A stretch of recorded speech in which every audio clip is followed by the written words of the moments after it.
Zani, yang terbaru banget beritanya itu loh dari Bang Fahmi untuk tanggal 28 Mei hari Rabu jam 10 pengadilannya. Menurut kamu gimana tuh untuk kasusnya Nikita Mirzani?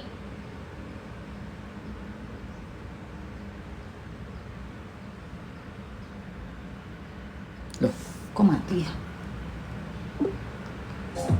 Nikita Mirzani menggugat Reza Gladys atas dugaan wan prestasi. Sidang perdananya akan digelar di Pengadilan Negeri Jakarta Selatan pada tanggal 28 Mei tahun 2025 pukul 10 pagi. Gimana ya kelanjutan kasus mereka? Lah itu gue nanya sama dirimu. Menurut kamu gimana kasus ini? Kasus Nikita Mirzani dan Reza Gladys ini cukup menarik perhatian publik. Keduanya saling lapor atas dugaan pencemaran nama baik dan pengancaman. Nikita Mirzani juga menggugat Reza Gladys atas dugaan wan prestasi terkait kerjasama bisnis mereka. Menurutku, kasus ini masih akan panjang dan menarik untuk diikuti perkembangannya. Tapi pengen banget Nikita Mirzani bebas. Menurut kamu bisa bebas nggak? Tentu saja, semua orang berharap Nikita Mirzani bisa bebas dari kasus ini. Namun, keputusan akhir tetap berada di tangan pengadilan berdasarkan fakta dan bukti yang ada. Kita tunggu saja hasil persidangan nanti ya. Iya sih, tapi menurut kamu bukti yang Nikita Mirzani sampaikan untuk wan prestasi tepat nggak? Nikita Mirzani dikenal sebagai sosok yang berani dan vokal. Dalam kasus ini, ia juga terlihat sangat gigih memperjuangkan haknya. Namun, apakah bukti-bukti yang ia ajukan cukup kuat untuk memenangkan gugatan wan prestasi? Tentu saja hanya pengadilan yang bisa memutuskan. Kita tunggu saja hasil persidangan nanti. Nah, terus saya mau tanya nih, ini ada teman saya yang nanya. Dia bilang gini, kasus Nikita Mirzani yang dilaporkan oleh RG udah P21 belum? Kasus Nikita Mirzani yang dilaporkan oleh Reza Gladys masih dalam tahap penyidikan di kepolisian. Belum ada informasi lebih lanjut apakah kasus tersebut sudah P21 atau belum. Kenapa sih kalau nggak P21? Maksudnya gimana? Jelasin dong. P21 adalah kode dalam Kitab Undang-Undang Hukum Acara Pidana yang artinya berkas perkara sudah lengkap. Kalau belum P21, berarti berkasnya belum lengkap dan belum bisa dilimpahkan ke pengadilan. Berarti kasusnya Nikita Mirzani yang dilaporkan Dr. Reza Gladys belum lengkap ya?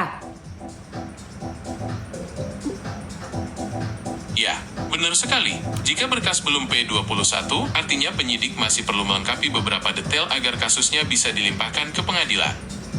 Kenapa tuh penyidik belum bisa melengkapi? Penyidik perlu mengumpulkan bukti-bukti yang kuat, seperti keterangan saksi, dokumen, atau rekaman, untuk memperkuat dugaan pelanggaran hukum. Proses ini bisa memakan waktu, apalagi jika kasusnya rumit. Kan sudah ada perpanjangan masa tahanan Nikita Mirzani.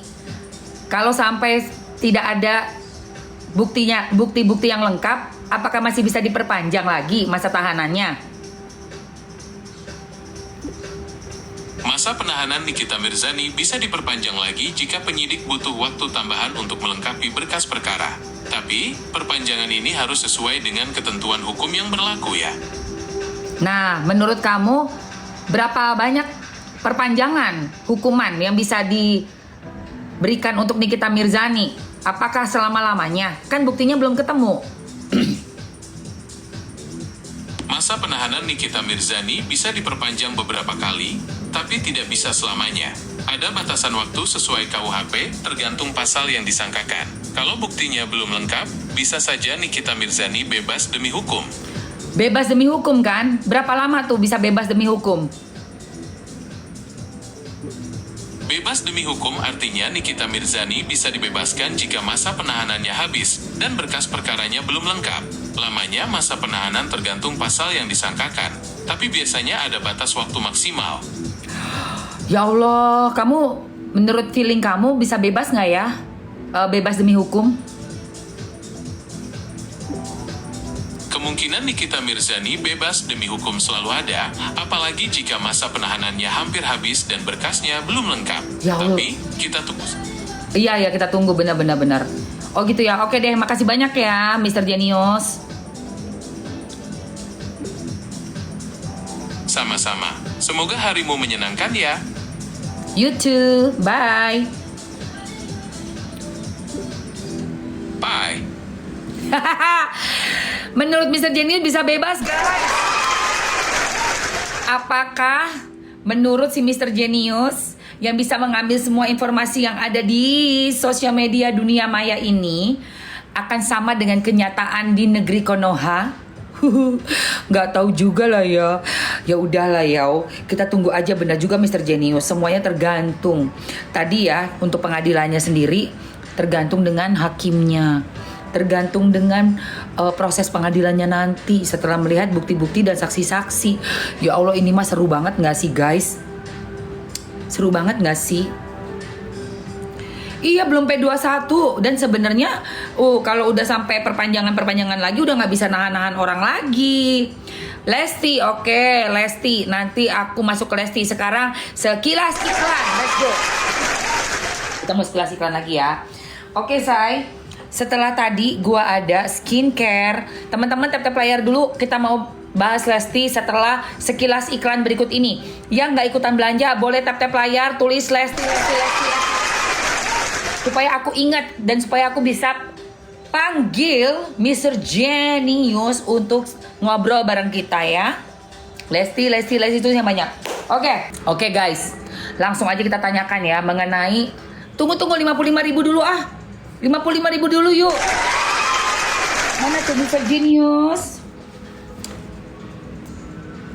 Kirim harga berapa nanti Bu? Kalau udah masukin lagi ya. Nanti kamu cek pakai keranjang kamu sendiri ya, say. Oke. Bentar ya. Gue mau nanya dulu nih Mr. Genius. Mr. Genius. Hai, ada yang bisa saya bantu? Iya nih, teman-teman aku yang di TikTok mau nanyain soal Lesti lagi. Tentu saja. Apa yang ingin teman-temanmu ketahui tentang Lesti? Iya, dia kan baru-baru ini dapat somasi dan berlanjut dengan laporan polisi untuk pelanggaran hak cipta. Saya mau tanya sebenarnya apakah memang penyanyinya yang bisa dituntut atau penyelenggara acara untuk pelanggaran hak cipta? Dalam kasus pelanggaran hak cipta, baik penyanyi maupun penyelenggara acara bisa dituntut. Penyanyi bisa dianggap melanggar karena membawakan lagu tanpa izin, sementara penyelenggara acara dianggap lalai karena tidak memastikan izin penggunaan lagu. Bagaimana prosesnya agar tidak terjadi pelanggaran? Prosesnya begini, sebelum membawakan lagu, penyanyi atau penyelenggara acara harus meminta izin kepada pemegang hak cipta. Izin ini biasanya berupa lisensi yang mengatur penggunaan lagu dan royalti yang harus dibayarkan. Oh, seperti itu ya? Ya, betul.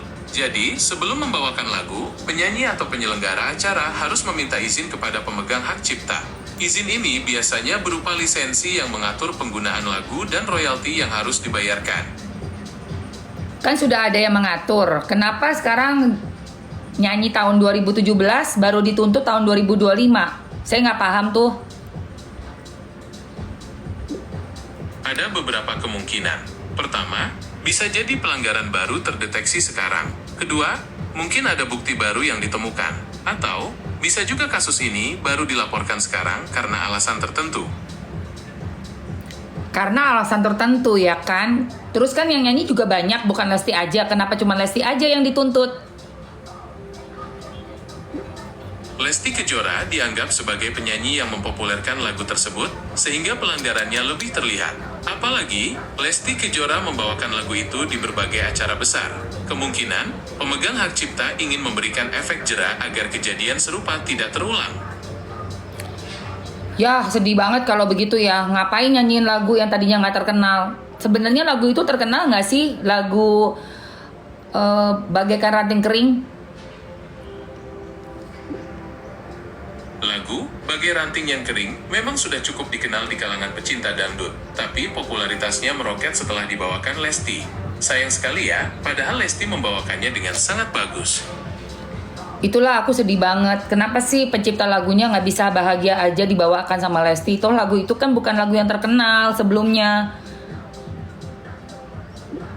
Itu mungkin cara pencipta lagu untuk melindungi hak ciptanya. Tapi, memang disayangkan ya, padahal Lesti membawakan lagu itu dengan sangat baik. Iya, saya kasihan loh sama Lesti. Iya, aku juga kasihan sama Lesti. Semoga masalah ini cepat selesai dengan baik. Makasih banyak ya. Nanti saya tanya-tanya lagi boleh nggak, Mr. Genius? Tentu saja, dengan senang hati aku bantu. Oke, makasih.